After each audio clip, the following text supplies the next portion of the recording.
Hello weavers, మనం ఈరోజు రాగి ముద్ద గోంగూర పుల్లగూర చేసుకుంటామండి. చాలా బాగుంటుంది.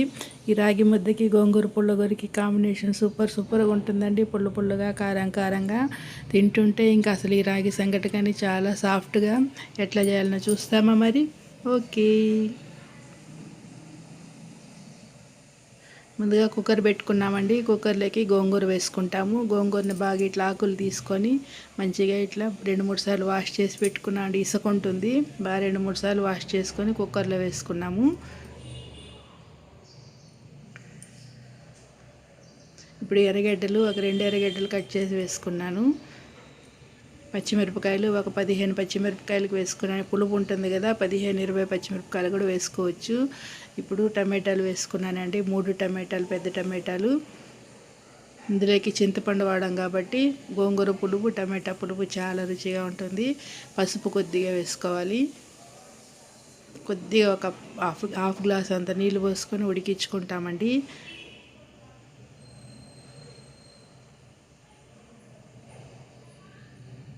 కల్లుప్పు వేసుకున్నాను. ఇప్పుడు కుక్కర్ మూత పెట్టుకొని మంచిగా ఉడికించుకోవాలి. 3 విజిల్ పెట్టుకుంటాము. 3 విజిల్లు వచ్చినాయండి. ఇప్పుడు విజిల్ కానీ తగ్గిపోయింది. ఇప్పుడు వచ్చేసి మూత తీసుకొని చూస్తే బాగా ఇట్లా ఉడికింది. ఇప్పుడు గుత్తైనా మ్యాషర్ అయినా వేసుకొని మంచిగా ఇట్లా ఎనుపుకోవాలి.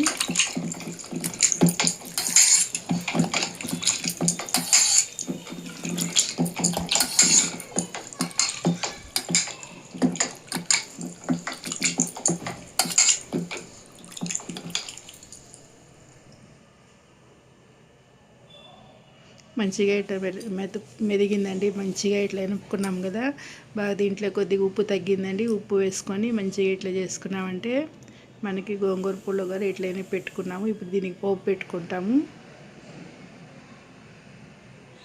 పెనం పెట్టుకొని కొద్దిగా నూనె వేసుకొని ఇందులోకి పోపు దినుసులు వేసుకోవాలి. మినపప్పు, శనగపప్పు, ఆవాలు, ఎండుమిరపకాయలు, జీలకర్ర అండి.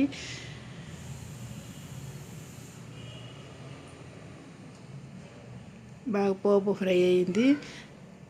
పోపులోకి గోంగూర వేసేసుకోవాలండి.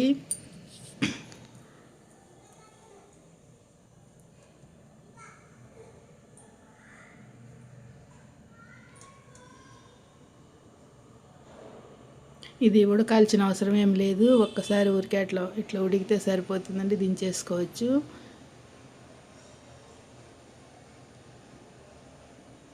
ఈ మాత్రం అంటే మనకి రాగి ముద్దకి చాలా బాగుంటుంది అద్దుకొని తినేటప్పుడు.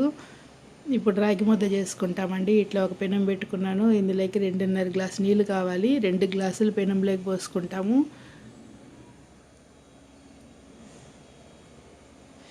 2 గ్లాసులు పోసుకొని బాగా నీళ్ళు మరిగించుకోవాలి. ఇప్పుడు 1 కప్పు తీసుకొని ఒక 1/2 గ్లాసు నీళ్ళు ఇందులో పోసుకుంటాము. ఈ మరిగే నీళ్ళలోకి కొద్దిగా నెయ్యి వేసుకుంటామండి. చాలా బాగుంటుంది రాగి ముద్ద తినేటప్పుడు. ఇప్పుడు 1 కప్పు పిండికి 2.5 కప్పు నీళ్ళండి. 1 కప్పు పిండి తీసుకున్నాం కదా, ఆ కప్పులో నుండి ఒక 2 స్పూన్లు ఈ 1/2 గ్లాసు నీళ్ళలోకి వేసుకొని కలుపుకోవాలి. ఈ కలిపిన దాన్ని పెనంలోకి పోసుకుంటాము. ఇట్లా చేయడం వల్ల మనకి ఉండగట్టదండి రాగి పిండి ముద్ద చేసేటప్పుడు. ఇప్పుడు ఇట్లా పోసేసాం కదా, ఇప్పుడు ఇది బాగా కలుపుకున్నామంటే ఉండలేకుండా మంచిగా రాగి ముద్ద రెడీ అవుతుంది.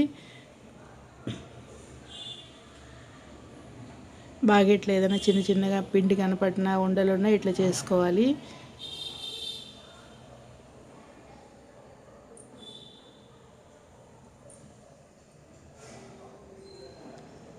మంచిగా ఇట్లా కలుపుకున్నామంటే మనకి రాగి ముద్ద రెడీ అయిపోతుందండి.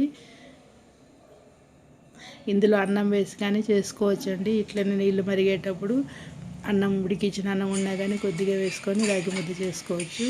ఒక 5 నిమిషాలు మూత పెట్టుకున్నామండి. మంచిగా ఇట్లా మూత పెట్టి తీసుకొని మళ్ళీ ఒకసారి ఇట్లా కలుపుకోవాలి. ఇప్పుడు ఒక గిన్నె తీసుకొని అందులోకి నెయ్యి అయినా నీళ్ళైనా నూనె అయినా వేసుకోవచ్చండి. కొద్దిగా అతక్కుంటూ ఉంటుంది గిన్నెకి. ఇప్పుడు గిన్నెలోకి వేసేసుకుంటాము. వేడి ఉంటుంది కదా, మనం చేతితో చేసేదానికి భయపడతామండి. కొద్దిగా వేడిగా ఉంటుంది కాబట్టి ఇది గిన్నెలో వేసుకున్నామంటే ఈజీగా ముద్ద చేసేసుకోవచ్చు.